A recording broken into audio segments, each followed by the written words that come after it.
the hope is that eventually, they'll grow enough to generate earnings and they could really give back to their shareholders, whatever. But so I kind of left XRP, and then I started getting into Celsius. I like Mashinsky. He had an AM. I mean, out of all the founders, he was, to be fair, he was very transparent. From what it seemed like back then, he had an AMA every Friday. I learned a lot about crypto from him. Those AMAs were excellent in terms of learning about crypto and in terms of learning even about finance. He talked about broader finance as well, which I already had sort of a background in that. And when I was like looking into Celsius, I actually saw Richard Hart. I saw Hex, because that was kind of the comparison people were talking about on the fringes of the internet, like Hex against Celsius. Celsius had massive gains at that time. They were up like a couple 100x. Hex was up more. And I saw Richard Hart, and I was immediately turned off, because all of the mainstream YouTubers or quasi-mainstream YouTubers that were talking about Hex were just labeling it a scam. They're like, look at this guy. He's flashy. He's talking about price performance and pumping bags. And I mean, I guess it wasn't the most optical thing. And if you're like, especially if you're a new person, you don't really understand what causes the prices and things like that. So like you'd kind of be turned off. It is an IQ test in a way, for sure. Yes, it is. I failed. It's okay. I mean, you came back around. You came from the depths of a lot of stuff, and you're like, oh, okay, I found the one.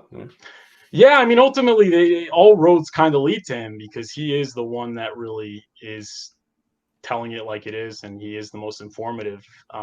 His knowledge in crypto, like, it's interesting because he's not only knowledgeable in crypto, he has a broad knowledge, and he knows politics. He knows he talks about broader finance. Like, he was the guy that really talked about the fact that your yield on your Apple stock comes from the next person buying higher.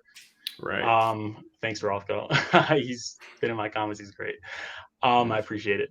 But yeah, so it was very fascinating. And I kind of was following him. I didn't really own Hex, but I saw he was talking about the markets being overheated. By that time, I already got into a different cryptocurrency, because it actually paid more yield. I don't know if I should mention it on the show. It paid 25% for staking, and it had mad gains. Not anymore. Now it's actually, I think it might be at the price that I bought it. But I was in that at the time. I made obviously nothing life-changing. I was still working.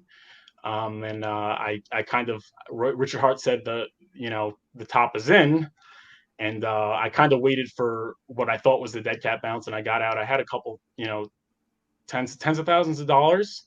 It was nice. I actually put that into USDC, into Celsius, and interestingly enough, so I was still watching Richard, and he said Hex was decorrelated and everything like that, and I saw that, Bitcoin went down to, I think it was 30,000, 28,000. It was going back up. I think like this guy called the top, when he's saying dead cat bounce. Let me cash out. So I obviously put that into USDC. I went into Celsius. I put in the Celsius wallet to earn my 8.5% yield. And very interestingly, I was still watching Richard. I was still learning a lot, but I thought, hey, the markets are overheated. And then I saw the clip. He's like, if you have money in BlockFi, pull it. If you have money in Celsius, pull it. And there's something about like the way he talks. It pierces. I don't know. It's kind of like pierces through all the noise and really just like gives you chills. Punches through the noise, as he says. Exactly. And I was thinking like, hey, Celsius seems legitimate. They're on TV. Mashinsky's on TV. But listen, this Hex thing looks like it's decorrelated, because he gave the explanation. Hart's law is tied to USDC. The yield is better. You'd be earning 35, 36% APY, up to 38 on average. But if you start off, it's 25 to 35, depending on how long your stake is.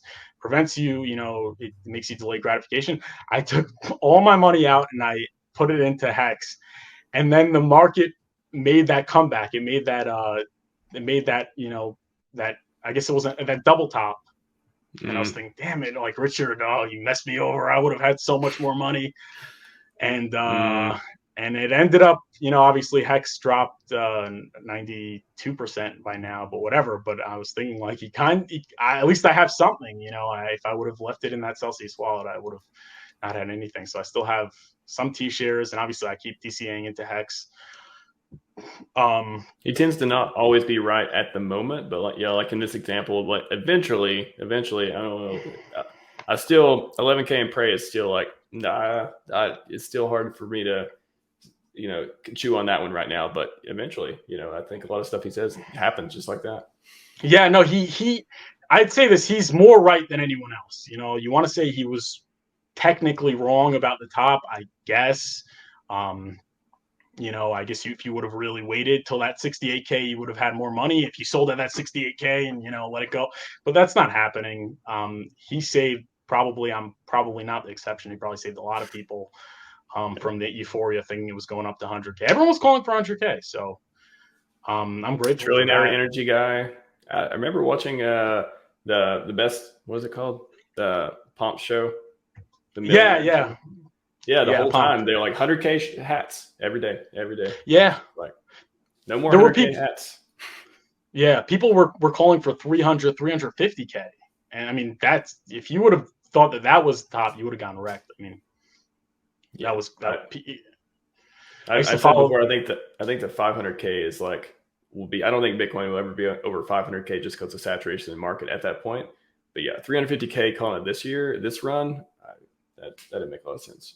Yeah, I got to give Benjamin Cowan credit for calling the diminishing returns. He was wrong about the lengthening cycles, but he talked about diminishing returns. And there were a lot of like these YouTubers that did like technical analysis, and they had their little trading group, which thank God I didn't participate. But a lot of trading groups out there.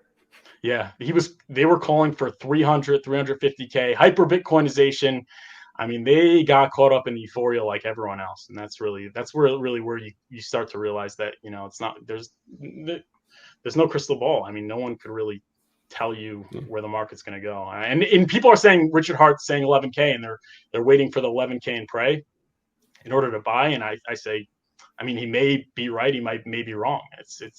But right now Hex is down 90%, so just why not DCA? What if it doesn't hit that? Then starts going back up. You're buying it you're going to have to buy at double the prices, then you lose 50% of what your returns would have been in the next run up. So, I mean, you got to just pick the horse that you think is going to win, and you got to ride it. You can't play games, These opportunities, but next bull market after the upcoming one, I mean, the prices are not, the opportunity is going to be diminishing. So, yeah.